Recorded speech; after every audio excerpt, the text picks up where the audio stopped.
그런데 뱀은 여호와 하나님이 지으신 들짐승 중에 가장 간교하니라. 뱀이 여자에게 물어 이르되 하나님이 참으로 너희에게 동산 모든 나무의 열매를 먹지 말라 하시더냐. 뱀에게 말하되 동산 나무의 동산 중앙에 있는 나무의 열매는 하나님의 말씀에 너희는 먹지도 말고 만지지도 말라 너희가 죽을까 하노라 하셨느니라. 함께요. 너희가 그것을 먹는 날에는 너희 눈이 밝아져 하나님과 같이 되어 선악을 알 줄 하나님이 아심이니라. 아멘. 할렐루야. 예, 오늘도 수요 예배 나오신 여러분 모두에게 주님의 은혜와 사랑과 평강이 가득 넘치게 되시기를 축복합니다. 예, 제가 2011년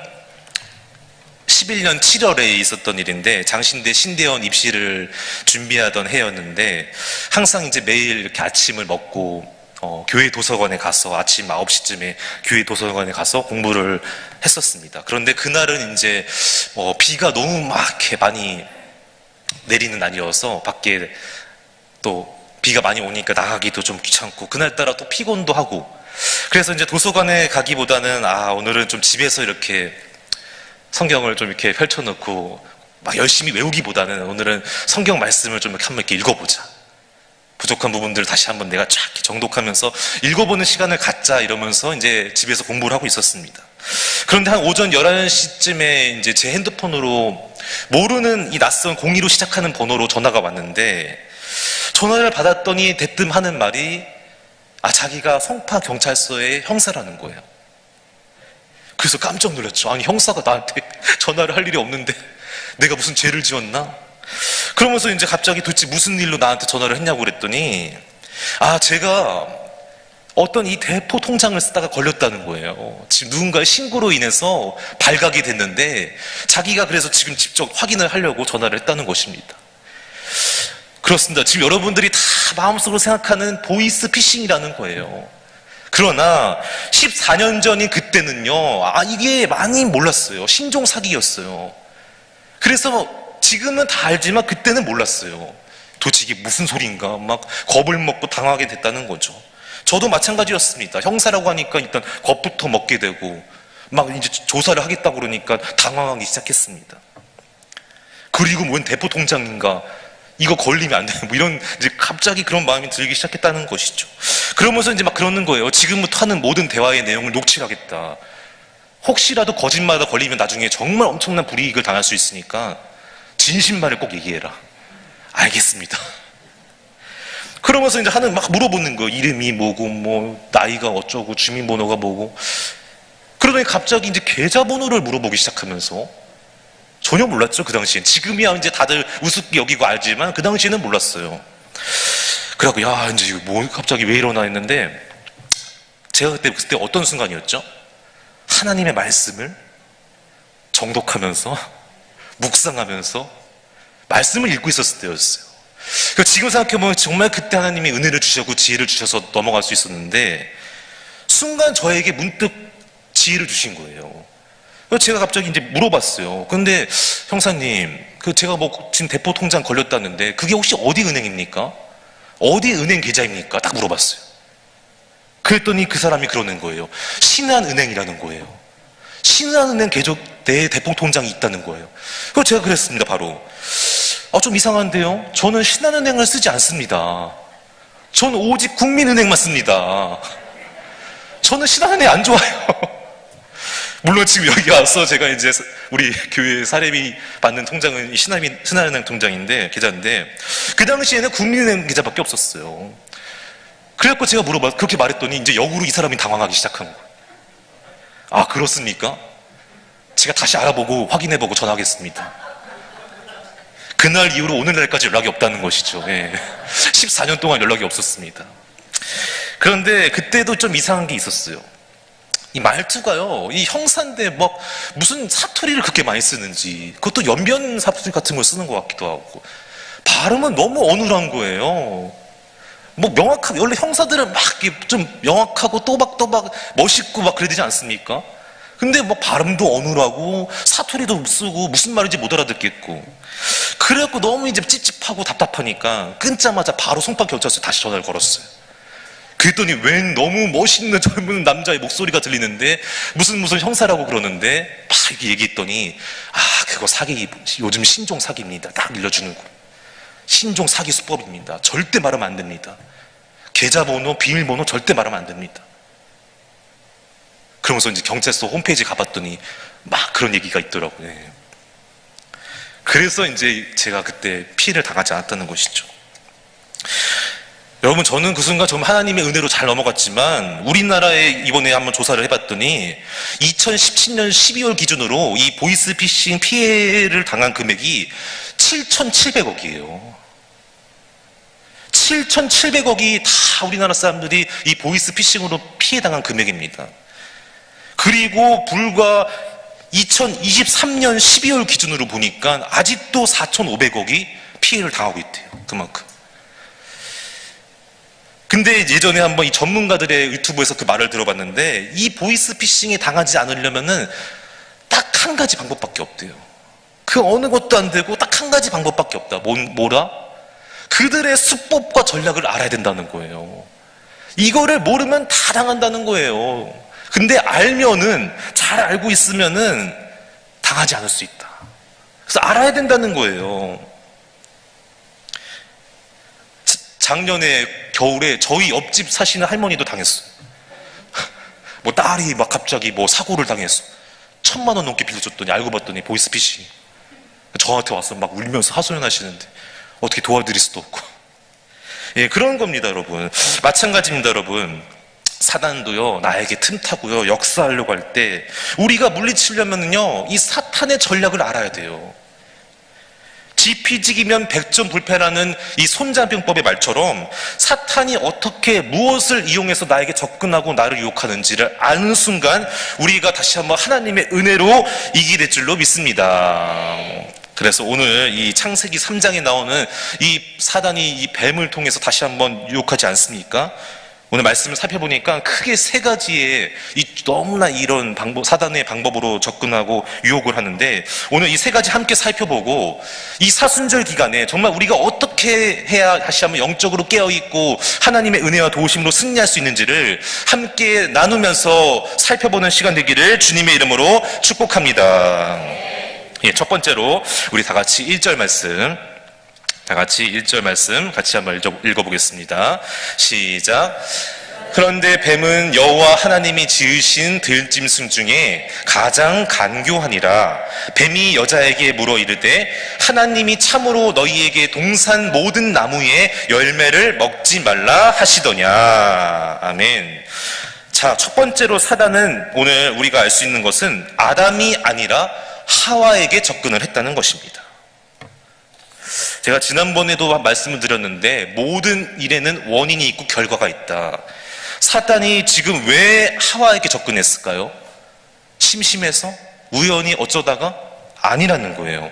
여기에는 아주 중요한 영적인 이유가 있습니다. 바로 우리 다 잘 알다시피 하나님께서 선악과를 먹지 말라고 아담에게 명령하시고 말씀하실 때 그 당시에 하와는 아직 창조되기 전이었습니다. 없었어요, 그 자리에. 우리 창세기 2장 16절 18절 말씀, 창세기 2장 16절 18절 말씀 같이 읽어보겠습니다. 시작. 여호와 하나님이 그 사람에게 명하여 이르시되 동산 각종 나무의 열매는 내가 임의로 먹되 선악을 알게 하는 나무의 열매는 먹지 말라. 내가 먹는 날에는 반드시 죽으리라 하시니라. 여호와 하나님이 이르시되 사람이 혼자 사는 것이 좋지 아니하니 내가 그를 위하여 돕는 배필을 지으리라 하시니라. 아멘. 그렇습니다, 여러분. 아담은 하나님께 직접 그 말씀을 듣고 그 명령을 받았어요. 그러나 하와는 우리 성경에 지금 말씀을 보면은 그때 없었습니다. 근데 나중에 알고 있는 것으로 봐서는 아담에게 전해 들은 것 같아요. 여러분이 만약 사단이라면 누구에게 접근하겠습니까? 직접 말씀을 들은 사람과 한 다리 건너서 간접적으로 전해 들은 사람. 당연히 이거를 사단은 알고 있었다는 거예요. 다 보고 있었다는 거예요. 누구에게 접근해야지 더 잘 넘어가고 유혹에 쓰러질 것인가를 다 알고 있었기 때문에 치밀한 계획하에 하와에게 간 것입니다. 자, 그렇다면 오늘 이 말씀을 우리 지금 이 시간 우리에게 어떻게 적용해야 될까요? 오늘 이 말씀이 우리에게 주시는 영적인 교훈이 무엇일까요? 바로 하나님께서도 다 보고 계시고 듣고 계시지만 그게 다가 아니라는 거예요. 사단도 똑같이 다 보고 있고 다 듣고 있습니다. 지금 내가 예배를 드리고 있어도 다 알고 있어요. 내 머릿속에서, 내 마음속에서 어떤 생각하는지, 내가 어디가 약하고 어떤 점이 약하고 어떻게 해야지 넘어지고 쓰러지는지를 다 알고 있다는 거예요. 뿐만 아니라 말씀을 들어도 잊어버리게 만들고 기억나지 못하게 만들고 그 어떤 변화도 열매도 맺지 못하도록 만든다는 것입니다. 끊임없이 방해한다는 것입니다. 그래서 여러분, 이 에베소서 6장에 보면은 마귀의 관계를 물리치기 위해서는 하나님의 전신갑주를 입어야 된다고 나오는데, 거기 보면은 다른 건 다 방어용 무기예요. 그런데 오직 하나, 공격용 무기가 딱 하나 있습니다. 그게 바로 무엇입니까? 성령의 검. 할렐루야. 이 성령의 검은 곧 말씀이니라. 말씀밖에 없다는 거예요. 내가 말씀을 제대로 알고 있어야지, 그리고 그 말씀을 붙잡고 주야로 묵상하는 사람이 될 때에 사단의 공격도 유혹도 물리칠 줄로 믿습니다. 그런데 이 말씀을요, 제대로 알고 있지 못하고 그냥 한 번 듣고 끝나버리고 내 마음판에 새기지 않고 묵상하지 않으면요, 사단도 그걸 다 알고 있기 때문에 유혹하고 넘어지게 한다는 거예요. 말씀으로 무장해야 되는데, 날마다 우리는 영양식 먹어야 되는데 그렇게 못하는 순간 우리도 어려움 당할 수 있다는 것입니다.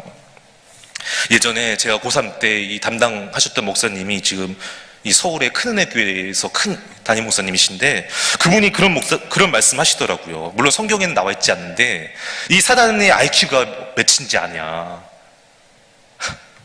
물론 성경에 나와 있지 않지만 그분의 말에 의하면은 6천이라는 거예요. 6천. 우리 아무리 좋아야 250에서 300 아닙니까? 혹시 여기 300 이상 되시는 분 있으세요? 저는 150도 안 되는 거 같아요.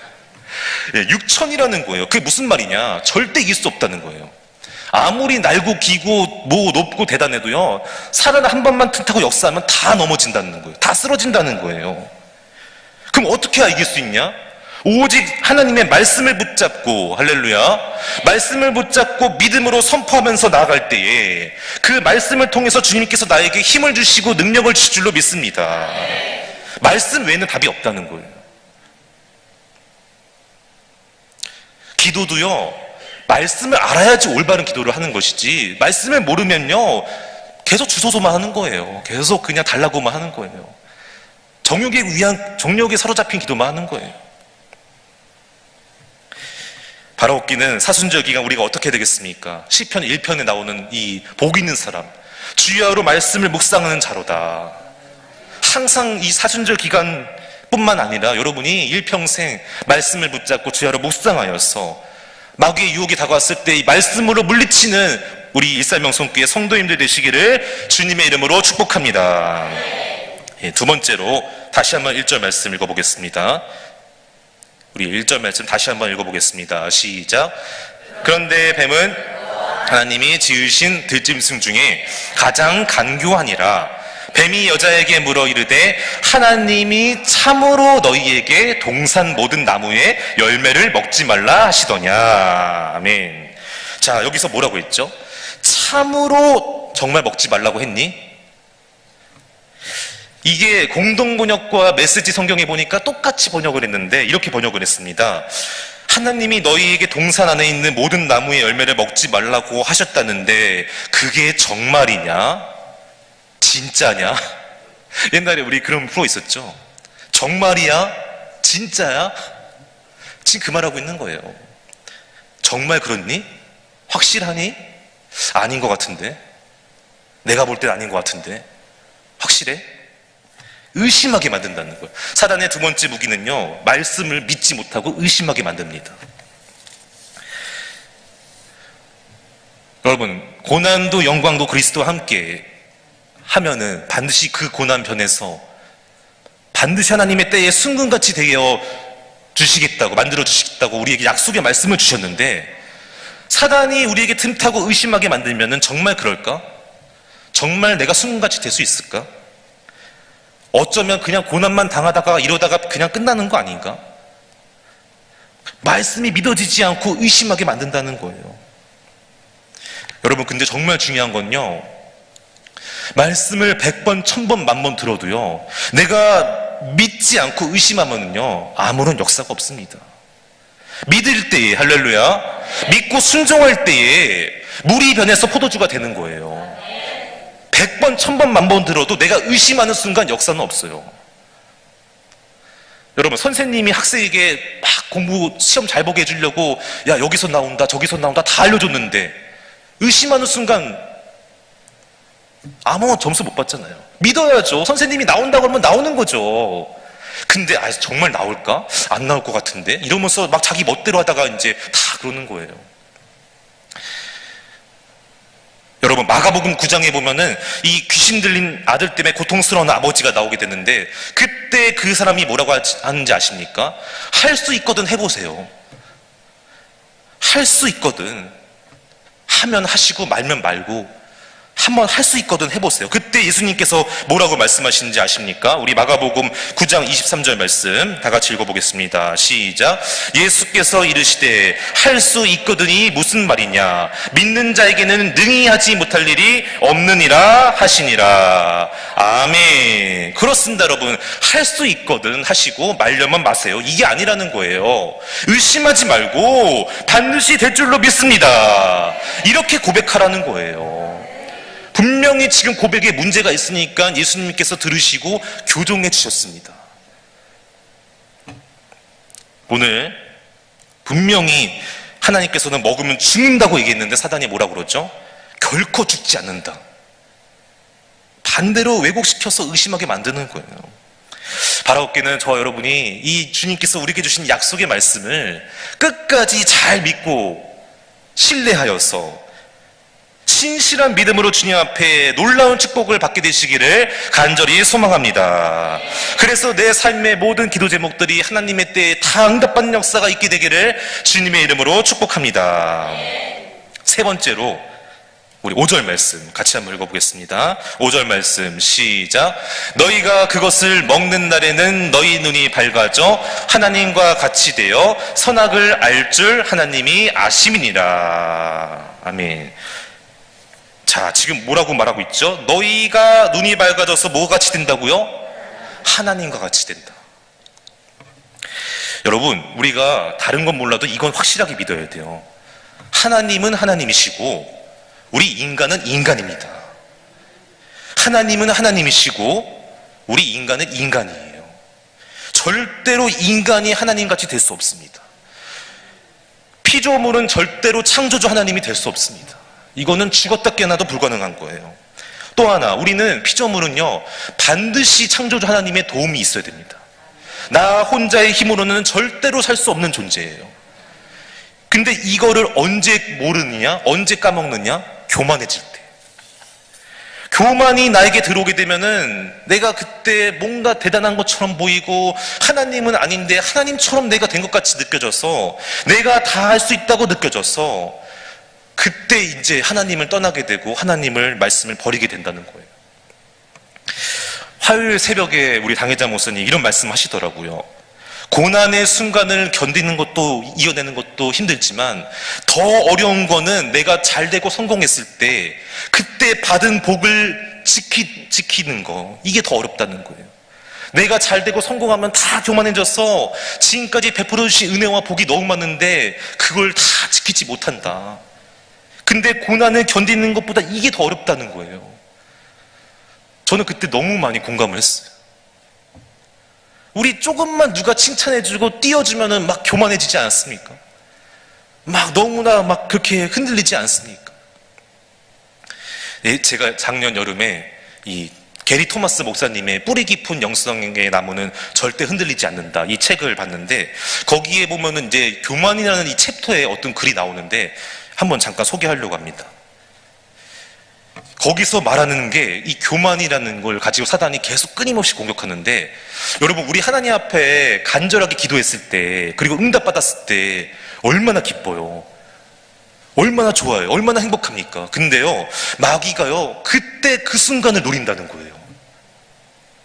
내가 간절하게 기도하고 응답받았을 때도 마귀는 노리고 있다는 거예요. 어떻게? 맞아.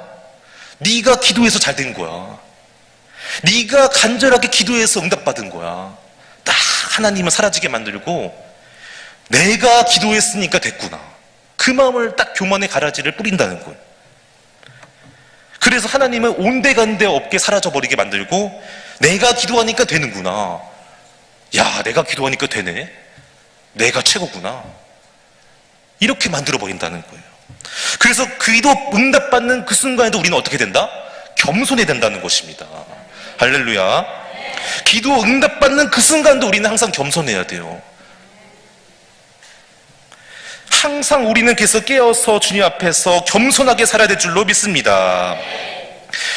예전에, 오래전에 뭐 자나깨나 불조심 그런 말 있지 않습니까? 우리는 자나깨나 불조심이 아니라 자나깨나 늘 언제나 교만조심입니다. 우리는 손이 두 개지만 한 가지 손이 더 있어야 된대요. 예전에 유기성 목사님 말씀 들어보니까 이 두 가지 손만 있으면 안 된다. 보이지 않는 손이 한 가지 더 있어야 된다. 그게 뭐다? 겸손이다. 그때 그 겸손한 모습을 통해서 하나님의 손이 나에게 역사하신다. 그런 말씀 하시더라고요. 바라옵기는 저와 여러분이 늘 언제나 깨어서 주님 앞에 겸손하게 살게 되시기를 주님의 이름으로 축복합니다. 우리는 내일 일도 알지 못하는 너무나 연약한 존재인데, 항상 우리가 하나님의 은혜를 잊지 말고 기억하여서 주님께 겸손하게 믿음으로 항상 주님만 바라보고 의지하면서 살게 되는 우리 일산명성교회 모든 성도님들 되시기를 주님의 이름으로 축복합니다. 기도하겠습니다.